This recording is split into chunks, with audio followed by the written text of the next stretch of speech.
On a tous une sorte de pulsion de nomade, en fait. On sait très bien qu'on a des origines nomades, on est fait pour rester debout, non pas pour rester assis, on a des muscles, on a besoin de se déplacer.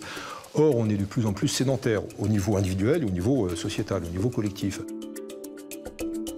Il faut au contraire être capable de dire non à des barrières, à des barbelés, à des murs totalement iniques, totalement injustes qui sont instaurés par les États. Et il faut donc être capable de les franchir pour aller voir l'autre et mieux comprendre l'autre. Et encore une fois, avec cette mission de raconter ce qu'on a vu. Et raconter, c'est un peu tendre la main finalement.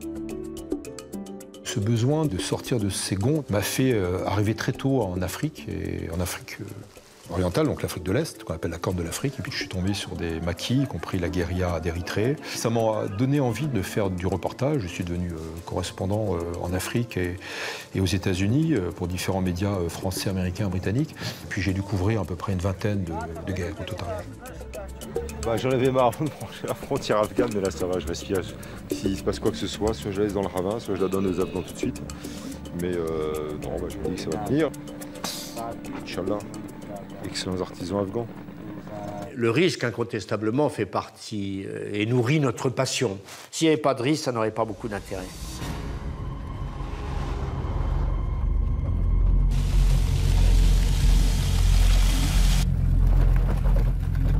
Ce qu'il faut savoir, c'est qu'on prépare toujours extrêmement minutieusement une aventure. Contrairement à ce que personne croit, les aventuriers, entre guillemets, sont des personnes qui préparent très, très, très bien. Pourquoi ? D'abord parce que ceux qui ne préparent pas bien, ils ne vont pas loin. Et puis surtout parce qu'il y a tellement d'imprévisibles, de choses que l'on ne peut pas prévoir dans une aventure, que si on n'a pas prévu ce qui est prévisible, alors on est mort. On filmait le plus gros hydravion du monde, c'était sur la mer Noire. Et moi, je devais filmer à partir d'un troisième avion qui était une espèce de petit transal russe, un Antonov 24.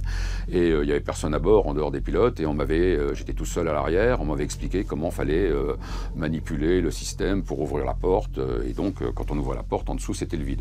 Et un vieux monsieur russe était venu me voir en me disant « Je vais vous donner des consignes de sécurité ». La sécurité, il m'avait mis un bout de ficelle autour du ventre et il m'avait attaché 10 mètres plus loin avec un bout de câble et un crochet sur le plancher de l'avion. Donc on décolle, les avions se mettent à 1000 mètres à peu près au-dessus de la mer Noire, et puis j'ouvre la porte arrière, et quand je m'étais avec la caméra, je ne me voyais pas, la porte me gênait.